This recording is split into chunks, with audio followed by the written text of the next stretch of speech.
to the discussion. But first I would like to introduce Cecilia. She presently works as a professor, PhD supervisor, teacher and research leader at Gender Studies of Linköping University. She's program director and PI for Seedbox, a Mistra Formers Environmental Humanities Collaboratory, a national environmental humanities initiative in Sweden with an international consortium of 13 universities. Cecilia is also founding director of the Post-Humanities Hub and founding co-director of the 3 University Center for Gender Excellence, the GEXEL International Collegium for Advanced Transdisciplinary Gender Studies.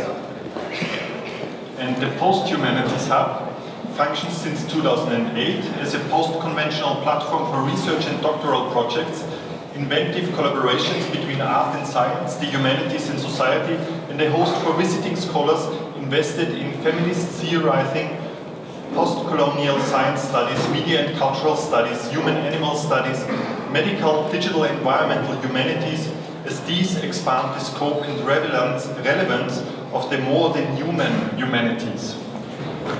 The Hub was also the launching pad, together with the seminar series Green Critical Forum of the former mentioned GEXEL research strand, Feminist Environmental Humanities across the arts and sciences. Thank you and welcome, please welcome Cecilia Åsberg.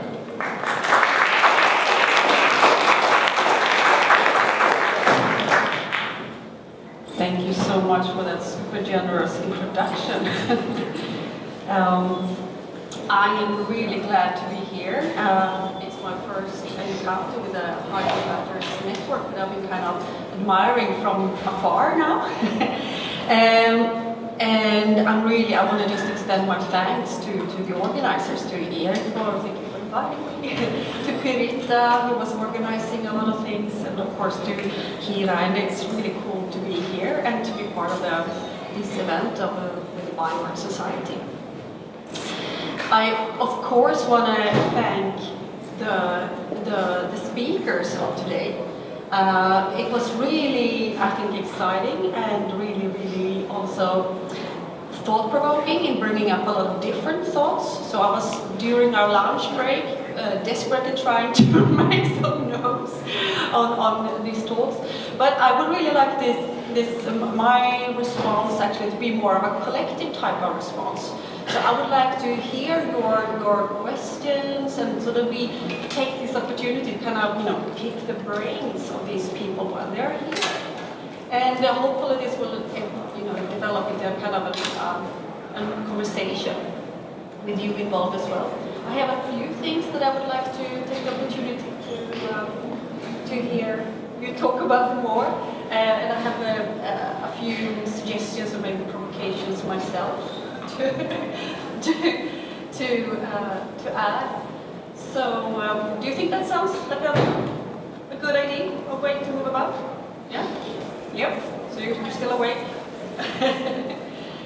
Excellent.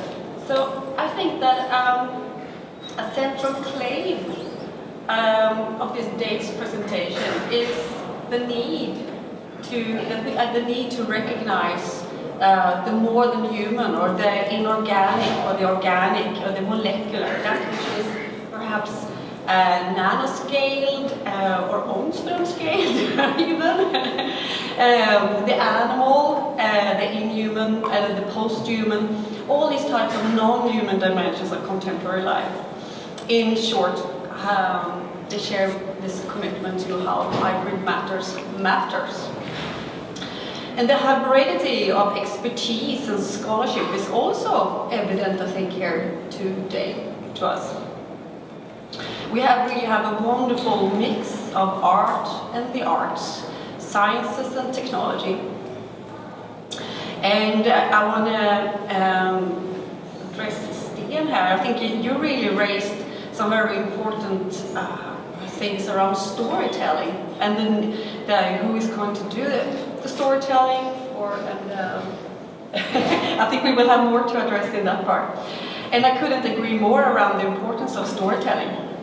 So in a sense, that is one of the pinnacles of my talk here today. But I also wanted actually to, when I was over the lunch kind of reviewing my comments, so I think actually there's like four, so I can give you a heads up on the four things that I think would be really crucial to talk about. And I think that they start with age, all of them. So the first, I think, is about history.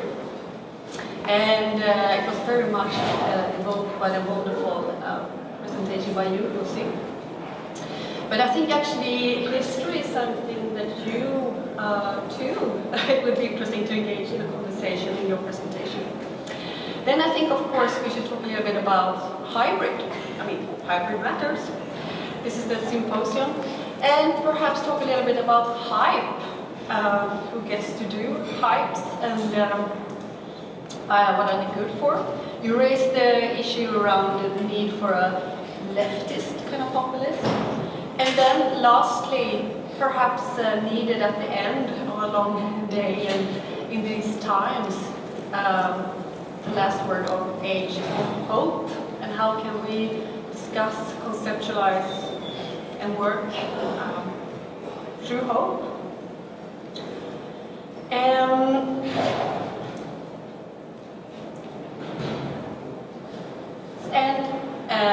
But I think I would like to start around this with histories and storytelling. And you, Sten, you also raised this famous Two Cultures piece by C.P. Snow. And many of you are probably familiar with C.P. Snow's idea, and that he was kind of not very content with the way that literary critics were picking up on scientific ideas. So the question is, maybe we should bear in mind that it was these particular cultures, and are they really two singular cultures? I mean, he wasn't actually talking about the humanities and the social sciences at large. He was talking about a very particular setting of literary critics. And then on the other hand, on the other side, if we wish to bipolarize the science, I mean, could we say, are the sciences this one culture, a monoculture? In effect, really? I mean, it's these types of questions that I think is worth exploring. So you can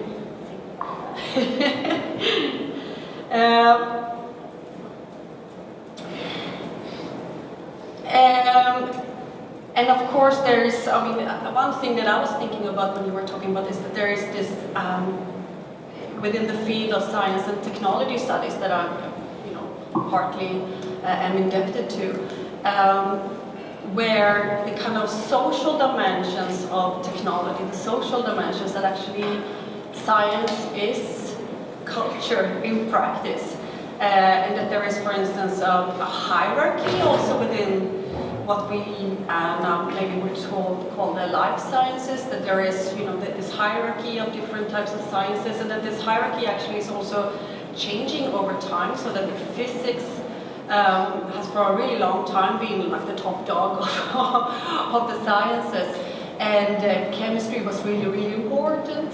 But actually biology has kind of, since the 50s, 60s, and of course with genomic science, with the new biologies, kind of emerged as this really, really important science. And I think that my own home discipline, or it's a kind of post-disciplinary discipline, gender studies, I think that is not even on the scale in this hierarchy of things. But that makes it all the more interesting. And I think it's actually also really interesting to think around the relationship between chemistry and biology. And I'm looking at you both. Where I think that today chemistry has, been kind of down. It's fallen down from the hierarchy a little bit. It's kind of more of a service science now to physics, for instance. It's kind of been feminized. I mean, it's been connected as it's more of a service science. So in that sense, it's there to produce molecules for the physicists. And of course, this is to the dismay of a lot of chemists that I know and work with. They're not very happy with that, of course. But that's just one example of how science and technology, or technoscience, is not, you know, one coherent whole really, but it is a lot of power struggles and things going on in different types of cultures actually.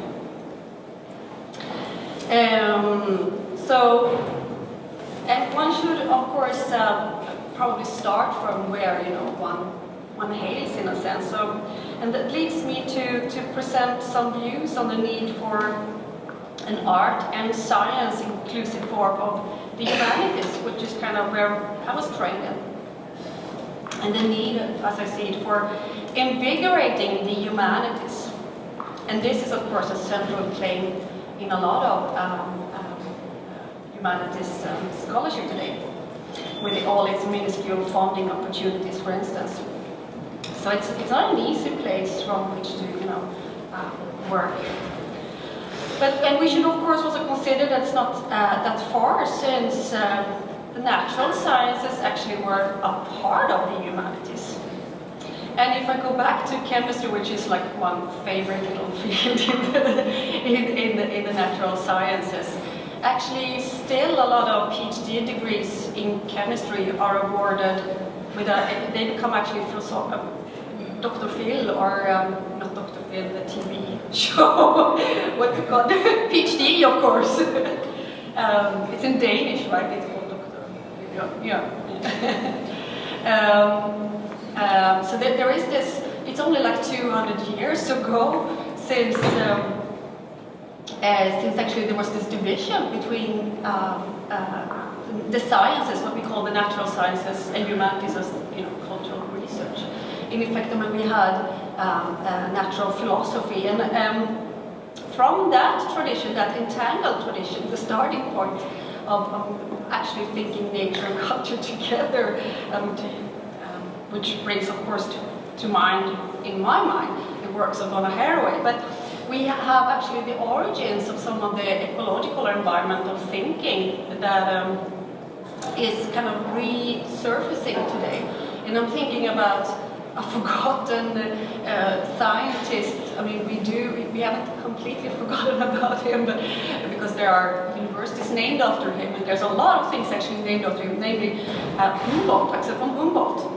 So you know about the Humboldt University in Berlin and the particular take on interdisciplinarity that they have there. And actually from Axel von Humboldt's understandings of first kind of in the mid-18th century, his explorations, of course, in a very colonial modus, traveling around and exploring and actually watching firsthand how overfishing caused particular types of ecological crises. He was traveling all over the world, but this was in the South Americas.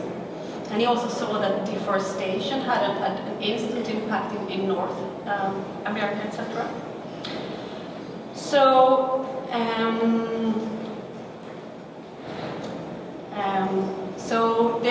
I don't think that we can say that when I talk about the post-humanities, which I want to talk a little bit about, what could that be?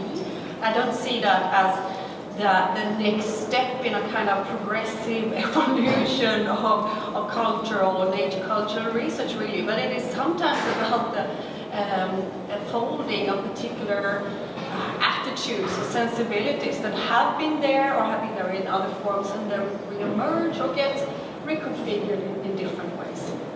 Actually, which evokes your way of thinking around time and the contemporary.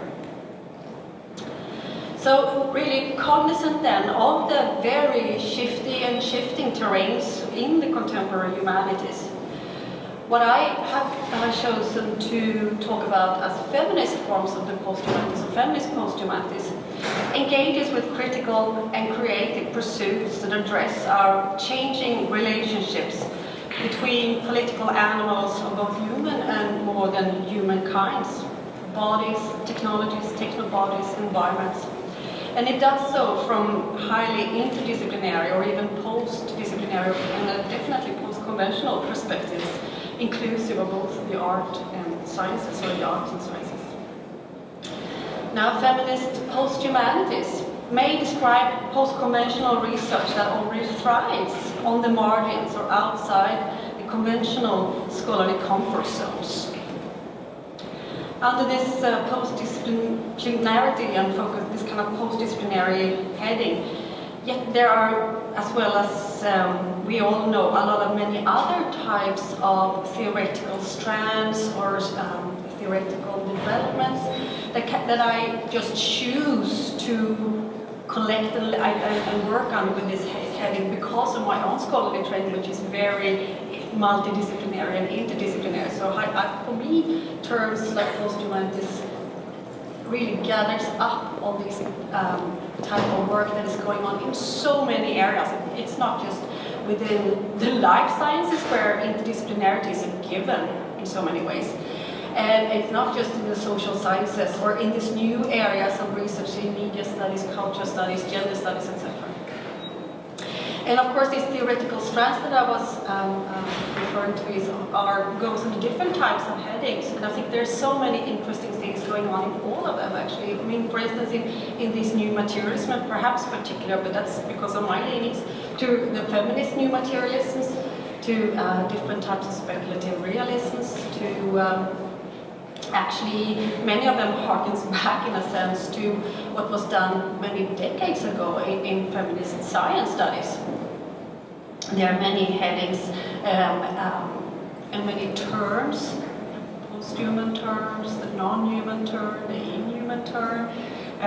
You have probably all of you heard about these different types of terms, and I think they all are really contributing to really interesting new ways of perspectivating our contemporary situation of, living, being, becoming hybrid matters. So I think in all cases that it's become really clear that nothing remains evident or given any longer about the human of the humanities. The post-human of these humanities agrees that actually man cannot any longer be put at the center of all things. It has clearly been brought on a lot of trouble and propelled us into an age that now some choose to call the Anthropocene. You can shortly call it, if you haven't heard about this, the A word, but all these environmental problems, climatic, biotic, etc., that are brought on by this anthropogenic impact that we have had as a species on Earth. And that the feminist critique has since long tried to actually decenter that white, universal man, that able-bodied figure, fantasy figure in one sense, that independent or autonomous fantasy figure. And feminist theory since long tried to dethrone that figure because, of course, it doesn't do any good for anyone, really. But that also actually more or less involuntarily puts feminist theory, puts feminist thinking, I think, at the heart and center of a lot of post-human thought. And especially perhaps through its way of addressing biology, the natural, nature, and of course ecofeminist thought has also been important in this regard, and addressing kind of this idea about, as Van Planten would have it, the mastery of nature, that is a possibility. And for myself, and I think many would agree, that Donna Haraway's cyborg and that kind of feminist ontology or way of thinking ontology gave way to what we see as this opening up of our hybrid natures, if you wish, our status as being distributed and technobodies in a capitalist kind of setting, environed by a post-natural and super-surveilled world. And this, of course, in the writing of Donna Haraway afterwards, has put, feminist theorizing or speculative feminisms, as she has talked about it, SF, and she, of course, is a huge fan of SF, as in sci-fi, as in science fiction as well. Has put that into a position of being a really useful ally for us today when we are interested in more than human natures, in talking techno-embodiment and alter worlding, or alter worldings, or alter world makings, if you wish. So it should be noted then that when I talk about feminist theorizing, it's not a singularity or a single thing or one position or one perspective. It's a multitude of perspectives. It's actually a rich and varied theoretical toolbox. It's been described as such by, for instance, feminist cultural studies scholars like Jackie Stacey, Sarah Franklin, and Cecilia Roberts in a book that it's from 2000, so it's getting old, but it's really good. It's called Global Nature, Global Culture. So that's a hot tip for those of you who are into that. And they talk about that actually there is nothing that is not relevant to feminist theorizing in these days anymore. There is feminist theorizing has this kind of huge scope and depth, so there are different types of feminist theorizing around science as part of society, science as culture. Of course, feminist theorizing has traversed a lot of disciplines or interdisciplines or post-disciplines as well. So there's nothing basically to which a feminist analysis today is not relevant, which is almost a quote from Jackie Stacey and Sarah Franklin and Celia Lurie. And this is of course in turn then generated even more since then wide feminist analysis and collaborations, new ways of working together with scientists, with other critical and creative thinkers. And that in a sense, that collaborative mixing of criticality, curiosity, care and concern is what I think really is really useful for defining what we might think of as a feminist forms of the post-humanities. And I think that Jussi Parikka's fantastic work, I mean your presentation and your work at large is also an example of this way of working within contemporary thinking today, of really having kind of a transversal way of thinking, being in conversation, collaborating, working across all kinds of borders and disciplinary borders. And your work has been taken up in so many areas, not just media studies or literary critique. Your work has been brought up in culture studies, of course, which it also belongs to, in philosophy, human animal studies, feminist theorizing, science and technology studies scholars, etc. And I think this is really the way to go in a sense, about making connections, creating at least temporary allies for particular tasks where we need to draw on a multiplicity of expertise and of course the same with Jennifer Gabriel's work, which I'm a huge fan of. It's been really instrumental to when we were conceptualizing this idea around the C-Box, the Environmental Humanities Collaborator. Her work was, we were quoting that through the whole application basically. It's been really, really important in that way of, her work travels environmental humanities, it travels the arts, science and technology studies, and of course sociology, which is an interesting discipline in itself because it shows how disciplines themselves always are changing. In Sweden at least, a sociology department could be focused on very, very, very different things. When I was in Lancaster, the sociology department there actually didn't host any sociologists. They were all feminist scholars, cultural studies scholars, science and technology studies scholars. While of course, other sociology departments, you can have a focus on analytical sociology, etc. So that's an example of that the disciplines themselves are, of course, not solid or unitary things. They are really developing over time as well.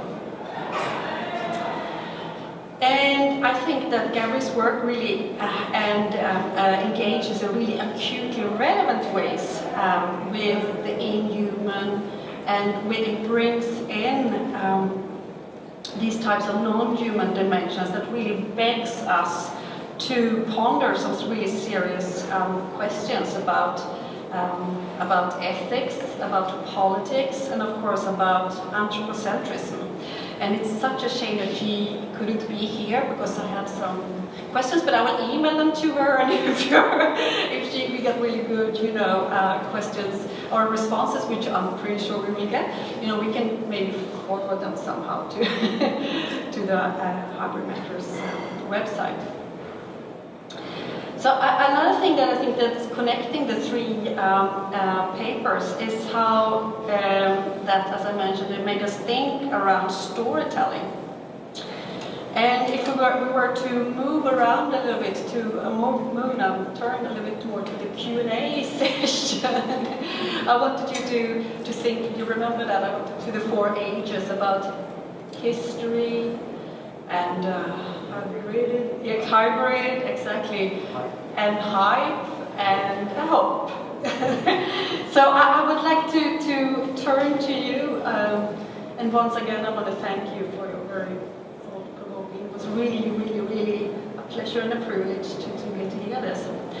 I want to hear you talk a little bit about history and how you think about history, because I was thinking about progressive time and how would you think about history? Just history? Yeah. That's a big thing. Yes, it's huge. I don't know. It's clear that we are caught in a historical context, and it's clear that we as humans, we are imprinted with what's going on the outside, but there is one thing that's when you talk about. I don't know. Look, I'm not a historian. I just look at. I'm a very keen listener and reader of historical literature and people who understands that. But there is something interesting, genuinely interesting about the natural sciences and the engineering. As we tinker with nature in particular, but it's also with relationships. There are certain parts of that sort of bridges into who we are as humans. Then we figure out something. We figure things out, and these things we figure out. Sometimes we are wrong, and sometimes we refine it a long time.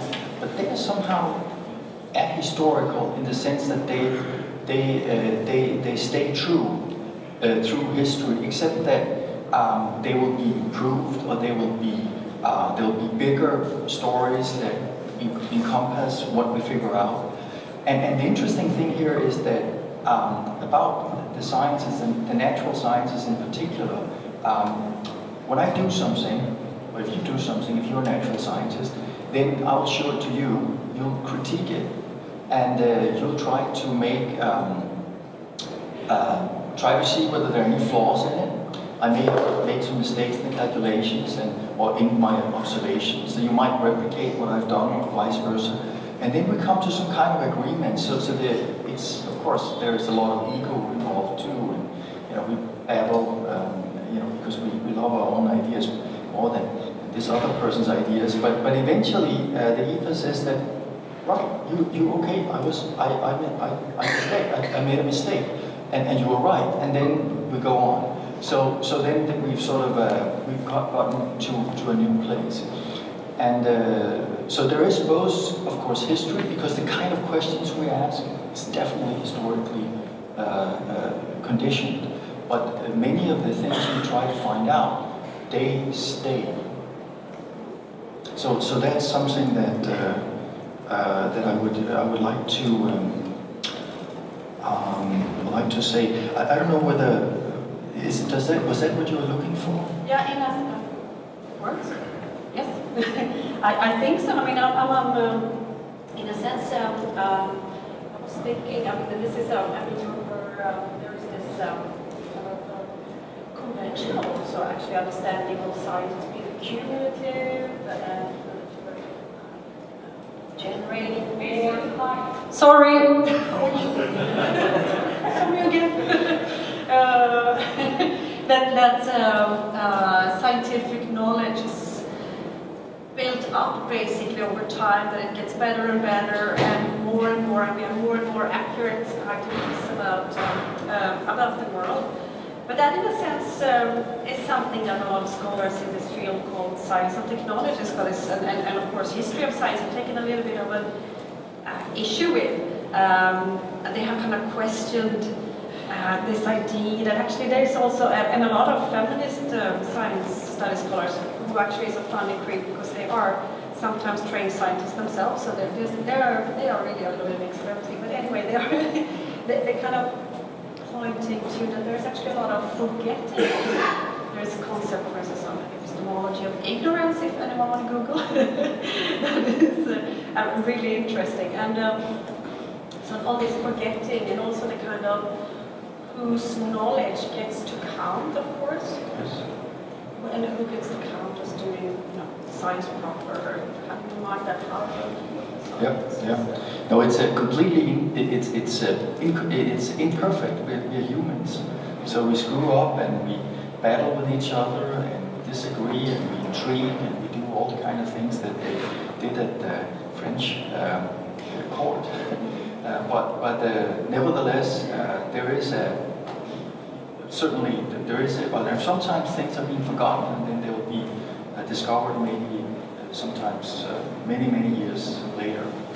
So yes, I completely agree with you. And we have these. When we think about Kuhn, we have these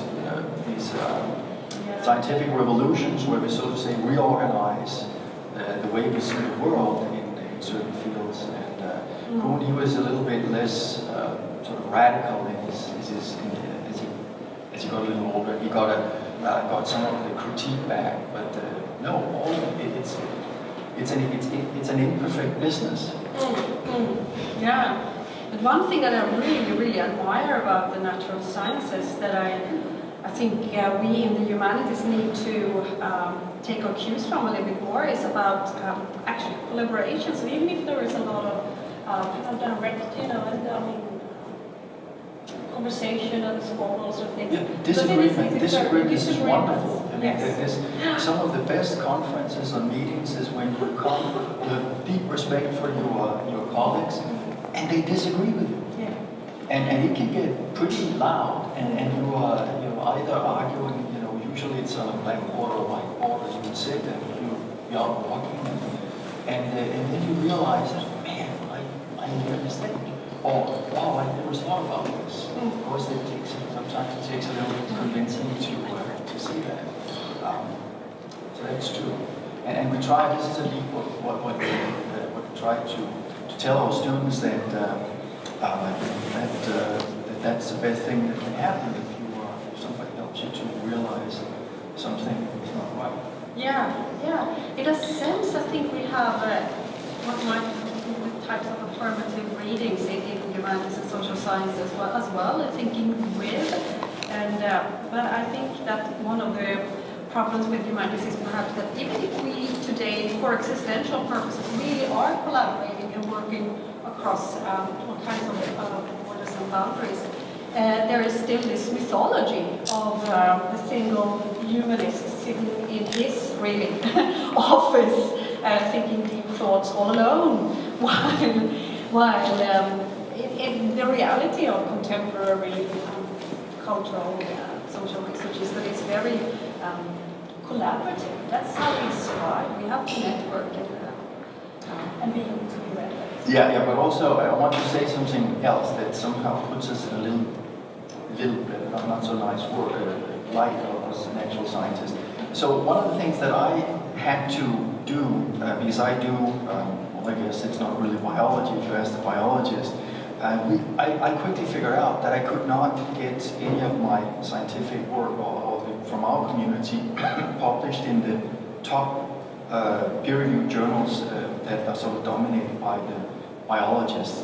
So we had to publish in other journals because what we're doing, even though we're trying to create life, was not considered biology. We were heretics because we had a completely different understanding of what biology is about. And it's clear for biologists what biology is about. It's about what they're studying, and we're doing something different. And this was not only for submitting papers to journals, it was also for submitting grants. When you ask for money, and we simply had to write, this cannot be reviewed by, peer-reviewed by molecular biologists or biologists, because if it is, they take their knives out and they cut it into pieces. So there is definitely, even within the natural sciences, there are very different subcultures, very different ideas about what constitutes good science. So we're not that good either. I was also thinking about actually something that is connected for future work. So I just want to repeat what you said, because I think that is so important, and it's such an awakening that needs to be done. What you said about when we talk about the climatic situation, environmental crisis, species extinction, etc.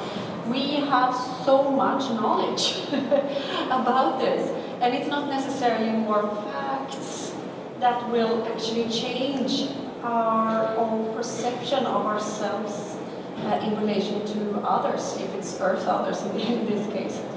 So I think that is also really important. And also, I think that if you were to address a little bit about history, because you brought out this with what Deepa Chakrabarti just talked about as both this kind of unfolding now with the Anthropocene of natural history and human history, and that deep history, which is a deep time perspective, which is something else. Yeah, no.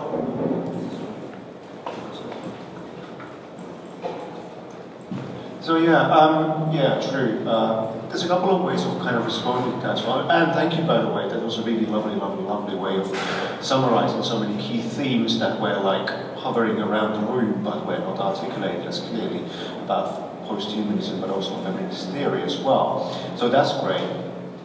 And I want to kind of nod towards the same direction you were talking from in relation to people like Rosie Bailos's work, in terms of thinking what it means to think histories of our particular humanities, but so that we don't avoid the stuff that really went wrong with the humanities. I think Rosie somewhere said really nicely that, okay, of course we kind of in the humanities are thinking that, oh, we need to save the humanities. That's one of my main worries, but actually, do we really want to save the same humanities? That was nationalist, very gender-wise problematic, very kind of a cliche in terms of its methodologies. And so there's a lot of things that really never went wrong, and we need to be aware of the history of humanities as part of certain nation building, and especially when you start looking from the Humboldtian perspective, so the kind of a geopolitics of nation building that had a relation to colonialism as ways of mapping the global knowledge and bringing it back to Europe, right? So there's a lot of the ways in which the re-narration or the genealogies of humanities need to be changed in particular ways. I think one of the kind of fields of studies, like Rosie keeps on talking about, and you, are ways to be reflective about these legacies and produce different ways of understanding the self as part of those formations of knowledge, and then reaching out also outside them in terms of contemporary, let's say science and engineering. One thing is to rather think of how to write histories that include not only the humans. That's a kind of obvious one, but I think it's quite an important one. How to write histories of the non-human animals, histories of biospheres, and histories of atmospheres, histories of planetary that somehow contribute to this sort of entangled knowledge that defines our situation. So this sort of way in which we capture history as part of the work we're building these, let's say, more disciplines that are more responsive to the complexity of the situation is important. One important thing is how to think in terms of spaces as well. So I'm kind of like going towards what I'm doing now as well. One key hype, to use your word from here as well, is on laboratories nowadays, also humanities and art, right? For some people, it comes with a clear rationale. Our colleagues here in bioarts, there's a clear rationale of why you need to be doing your work in proximity to laboratory environments, specialist equipments, etc., etc. But the ways in which it's expanded to digital humanities, to various technological arts, but also other sorts of arts, as a sort of a phrase of talking about collaborative environments in terms of labs, is interesting, to say the least. It does refer to their legacy that was always perceived as progressive that humanities didn't have. In other words, collaborative spaces, sorts of environments which are at the same time specialized and yet, as 20th century proved, designed architecturally so as to also enable informal and cross-disciplinary communication. As if you look at, for instance, the big science lab, 20th century, or big research and design labs, like Bell Labs. This sort of a dual aspect of it as well, on a smaller scale that is happening in humanities and cultural laboratories. So that's sort of the one thing that keeps on popping up, even if it's not unproblematic either. Nothing ever is.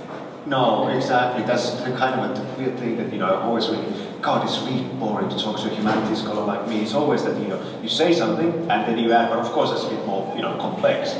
Of course it's not unproblematic, whatever you do, it's always, you need to bring the history. But still, jokes aside, what else did you ask as well? No, sorry, I kind of lost the thread as well because I keep on babbling. But it's I think this sort of a reflection of where we do that, what we do that, and who we speak with as well is important. For the sheer reason because we just don't, sometimes we don't know because we don't have the expertise, but we know somebody who knows.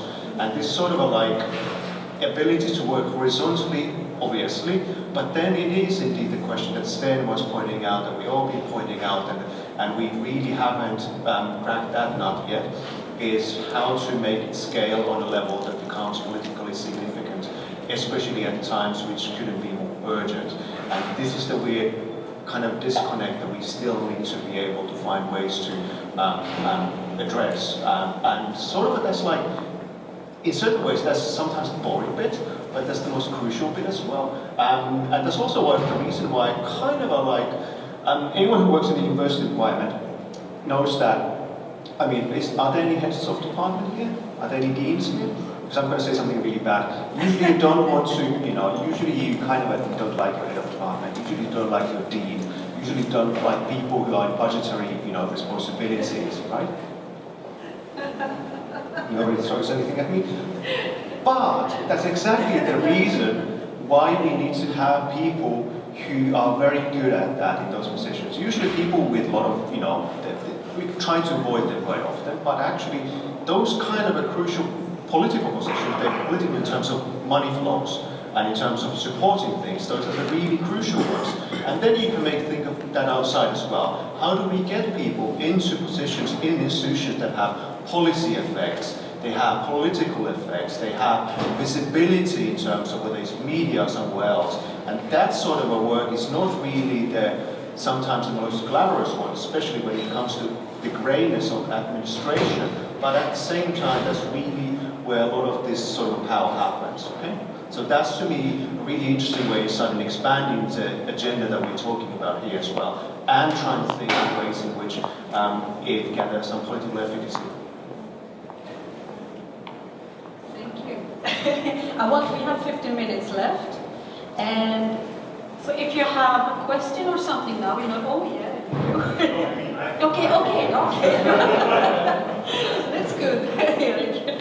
But I wanted to actually talk a little bit about hybridity also, because I think that was something that was addressed very differently in the three talks.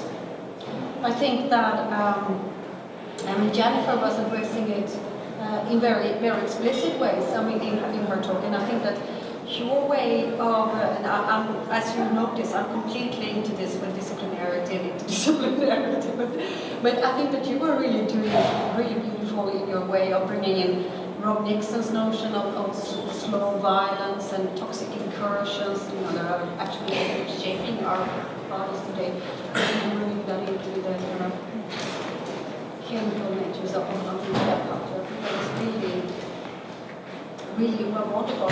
And I wonder a little bit, when you were thinking about the theme for this talk and hybrid matters, can you, because you were talking about the combination of technologies and bios, the organic,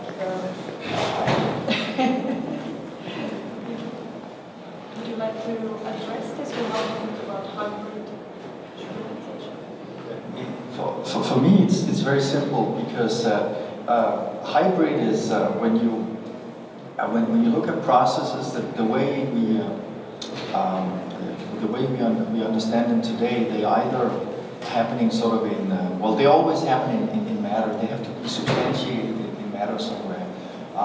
And then in my work, we work with software, hardware, and wetware, and then we work with mixtures of those. So for me, it was the hybrid matter was that. But of course, we can easily extend it to be hybrid when you work with your pen. This is a piece of technology. So this is also hybrid matter. So it's all made out of matter, but it's to have an artifact and you can write on your paper. So in that sense, pretty much everything we do is involves hybrid matter. But I thought that I should try to talk about something I knew a little bit about. I thought that maybe as a biologist would say that, hey, but hybrids are actually this meeting of two, organisms, or, a more biological kind of understanding of hybridity. Yeah, maybe if we had a biologist, that would explain what she would say. That's right. For sure. Do you have any thoughts on hybridity or a hybrid? Sorry. I realized that I was kind of like reaching out when we were mid-sentence. I didn't mean to do that. I have really bad thoughts about it still. One way of understanding what I said in relation to temporality and hybridity is actually summarized quite well by a couple of people, but Michel Serres, the French philosopher, is really good when I think it was in that book of interviews he did with Coulon, and he talked about the car. The car is this sort of a condensation of various temporalities and hence materialities, and this is a way to understand when we talk about hybrid matters as a way of also like a temporal thing. So basically, and this is me paraphrasing Serres, the car itself is a weird technology because it consists of so many times. It consists of the technology of the wheel, which definitely isn't new. The wheel was invented when it was invented, a hell of a long time ago. And it consists of the particle electronics that have gradually over the past 100 years or so been invented, or the principles that electronics were invented since the 19th century. The particular technologies of computers that are part of cars as well over the last decades. And then the kind of temporality of the marketing discourse around the new car as the third or fourth temporality. So the car itself is also this sort of a weird ensemble of various different rhythms and times. And that's to me a rather kind of a simple but effective way of understanding this condensation of temporalities in even one thing. And that way also unfolding anything into its political, economic, temporal sort of durations.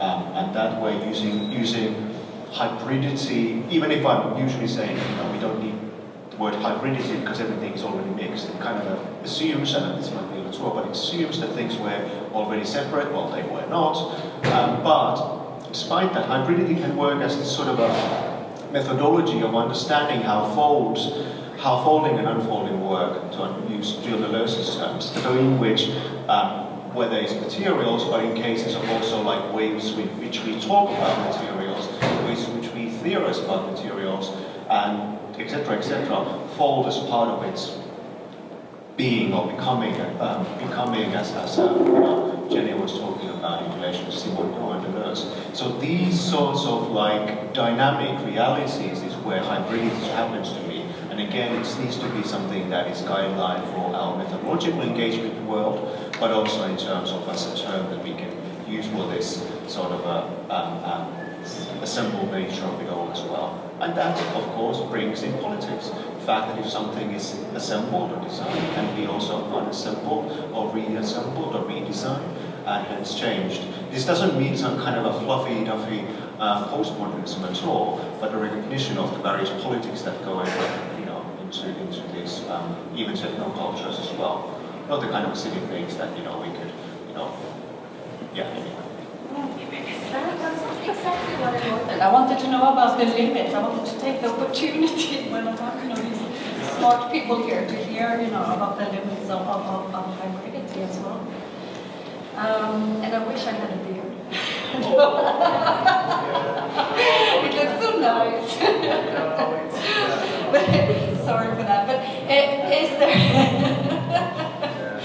I wanted to actually. We should wrap up. No. No? Yeah. Yeah. We have 5 minutes left. Okay, very good. So, are there any questions, things around, comments that you would like to add around hybrid, hope, history? How? I have actually a question. Yeah. And because you both speak actually about urgency, yeah, and maybe it's a bit polemic now, but Sten, I have the impression that you could basically say, hey, I mean, you talk too much. Yeah? We have the solutions, let's just get on with it. Yeah? You talk also about an urgency, yeah?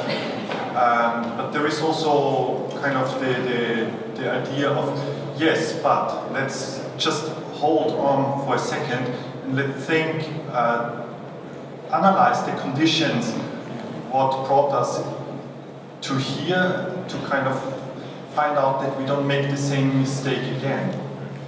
Is this somehow, would it trigger something?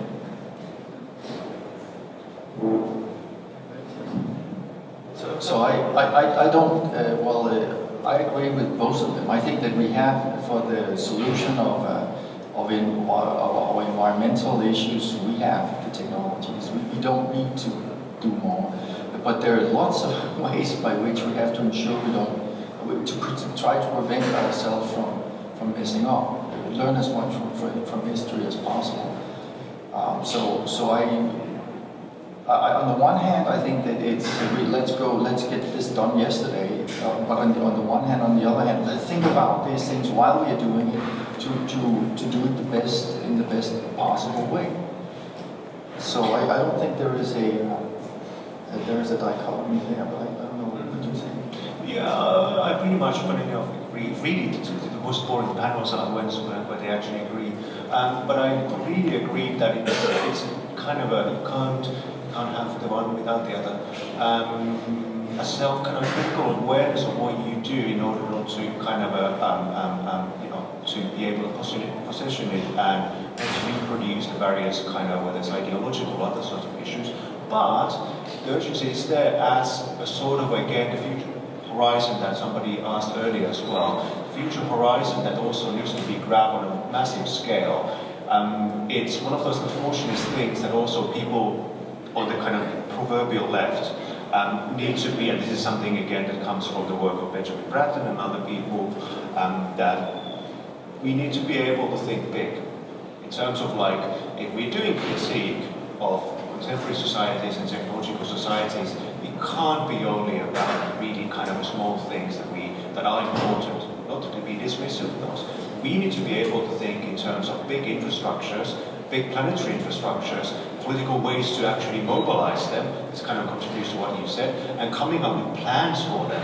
That can't be left for somebody else to take care of. We need to be able to think in terms of scales that are much beyond our usual community. So much of political vocabulary was tied to community, tied to that sort of proximity, which is definitely important. And yet we need to be able to move across the scales as well. And this is where the futurity comes in. How to think and how to invent futures that are designable by way and hence, infrastructures and other sorts of planetary level scheme. It might be the hope and it might be the hype, but perhaps the hype leads into hope in order for you to create a future that might exist, that there might be a future as well. So this sort of awareness of what you do, but at the same time being very projective about it as well. Not for the sake of futurism as that kind of a hype. We don't want that kind of a hype, but actually inventing worlds that can exist, and even if we didn't think that they could exist. And one of those could be for us, it could be people like Tiziana Terranova talk about how to capture a lot of the political hype around kind of contemporary key technologies like AI, big data, but geared towards concrete projects that are contributing to what somebody might call socialism, or let's say social projects that are avoiding the reproductive powers of capitalism. That's where the awareness of what we do connects to thinking about concrete projects that are projected in a radical sense of the term towards the future. Cecilia, would you like to wrap it up now? I will try. This is only the first day of this symposium, and I just want to say thank you so much to Jennifer, to you. It was really, really a pleasure, and I think that we couldn't have had a better start, actually, a better inspirational keynote. So, is that wrapping it up? Enough. And if you have some more questions, I'm pretty sure that Jussi and Sten are still available during this day, so you can ask them directly questions. Thank you so much.